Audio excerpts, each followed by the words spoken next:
Imagine this. Your bed alarm rings, waking you up. You see it's 7 a.m., Monday morning, another school day. You roll over in your bed and groan. You see books and unfinished homework on your bedside table. Begrudgingly, you get up. You quickly put on a shirt from your dirty laundry. You haven't had time to wash your clothes yet. You start to head over to your bedroom door and you hear a thud.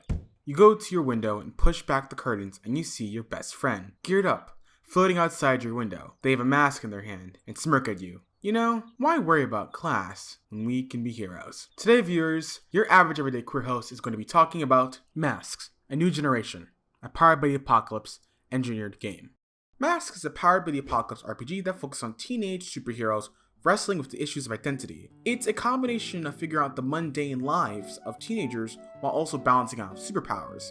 It's about balancing power with control. You got a deal of saving the world while also doing your homework, your chores, and also not disappointing your family and your family legacy. Whereas games such as Monster Hearts 2 are dreary and depressing and saddening, this game has a different tone. It's uppity, bright, and hopeful. And the biggest part is that Mask's gimmick is not actually about the powers. It's about teenage heroes doing the best they can in a complicated world with, well, adults who don't want them to do the things that they want to do. The drama does not inherently come from the character's danger or the superpowers, but rather from the interworking drama and struggle that the cast creates. If you've watched Teen Titans, I think that's a similar concept. But what about Mask's mechanics? Well, like all Powered by the Apocalypse games, it's relatively simple. Mask, like many of the other Powered by the Apocalypse games, focus on narrative. But specifically, Mask has the psychodrama of being a teenager with superhero powers and or history with the mundane being collided. So to start this awesome journey, you need to choose a playbook. So, playbooks represent a story that you want to tell while offering emotional baggage too with it. For instance, the legacy. You come from a long legacy of superheroes, and that means holding that pressure of your family in your hand. Examples of that could look like the Lita family from My Hero Academia, or Aang and Korra from the Avatar The Last Airbender series, or think of any DC or Marvel superhero that's super famous. Robin and Batman, Captain Marvel. They have plenty of legacy superheroes to give you some things to work with. Next is your name and look. How does a character look? What is their name? Do they have a superhero name and a real person name? Afterwards, we have abilities and labels. Abilities. Those are the special things your PC can do.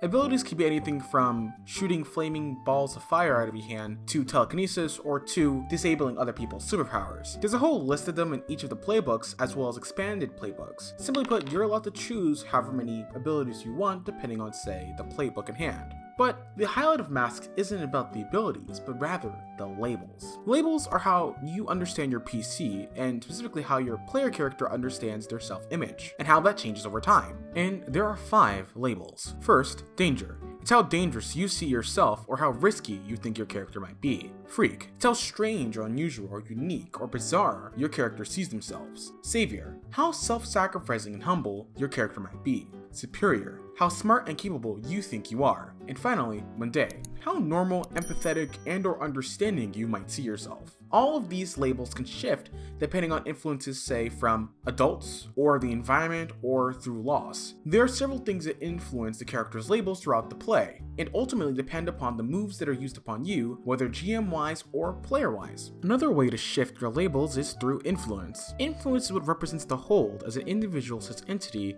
that has over your player character. And by default, as I've said, adults have influence over your PC. When an NPC or even PC exerts their influence over the PC, they will attempt to shift said label. Here's a good example. George and Yolanda, Henry's, aka Supershot's parents, lecture him about his late night adventures. They tell him he isn't some metahuman that can protect the world. He should be focused on schoolwork and getting into college and following his parents' footsteps and becoming some sort of professional student, as they like to say. It is clear that they're trying to shift Henry's danger down by 1 and his mundane up by 1. That's an example of influence in play, and I'm sure you might see it in your next Masks game. But what about conditions? If labels and moves are the bread and butter of Mask, then conditions are the heartburn after effect of said analogy. Conditions are what happens when you miss or partially fail a roll. All moves, basic or otherwise, require a 2d6, plus whatever your label is, or minus. Conditions are the emotional baggage that occurs when your player fails a roll. Ultimately, you mark conditions when the GM tells you a specific condition to mark, and if you're unable to mark any said condition,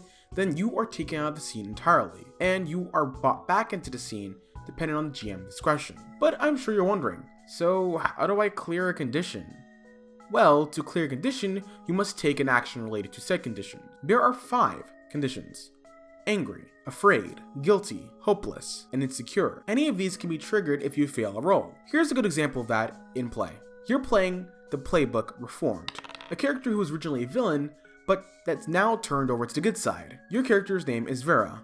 Vera, while in a skirmish, got the angry condition after getting punched through several cement walls. Later that day, they are still fuming, upset about the devastating loss, as well as being embarrassed in front of a national television and also all of their friends leaving them behind. They are very upset. So instead of dealing with their feelings like any average person, like a teenager, they let it out on their family, who has been berating them for their choice. So, to clear the angry condition, they let it out on their family members, aka hurting someone that's important to them, or breaking something that's important to them, say their family's relationship or their close-knit family network. Finally, another way to clear conditions is when someone else comforts you or supports you, or when you defend someone, but these are on a case-by-case basis. However, what about advancement? With advancement, you gain levels, quote-unquote, or gain greater abilities by failing, aka failing forward. I think that's really innovative because players aren't punished for failure. Rather, they're rewarded for, well, their growth. And that means marking potential.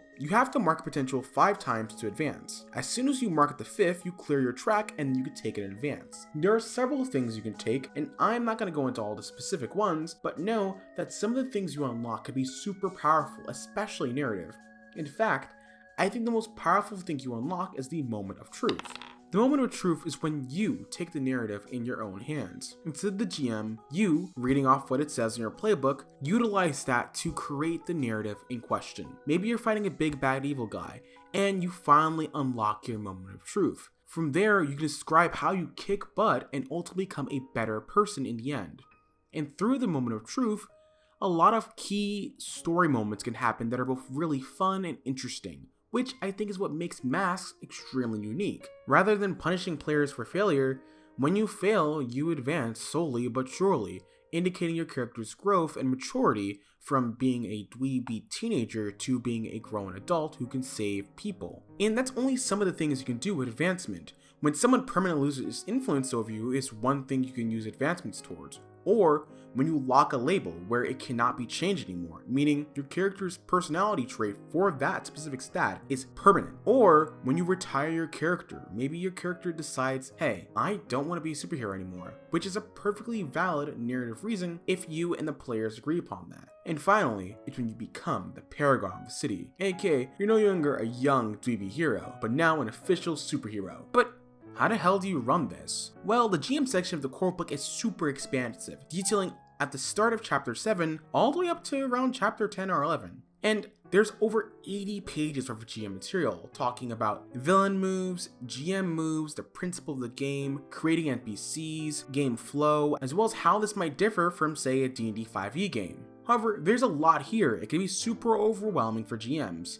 And yeah, you can read through all 80 to 90 pages of this, but I really recommend skimming all of that. And secondly, there are plenty of YouTubers who've already done a far better job talking about GMing as well as just playing the game. In fact, Dave Thumavore and Sir Lucian have done great videos on it down below in the description box. In conclusion, what makes Masks a beautiful game is that it is a narrative-driven game that uses superhero powers to talk about how characters are finding themselves in an ever-complicated world where adults want to tell you how you should be and society wants to tell you how to be when you are just trying to figure it all out.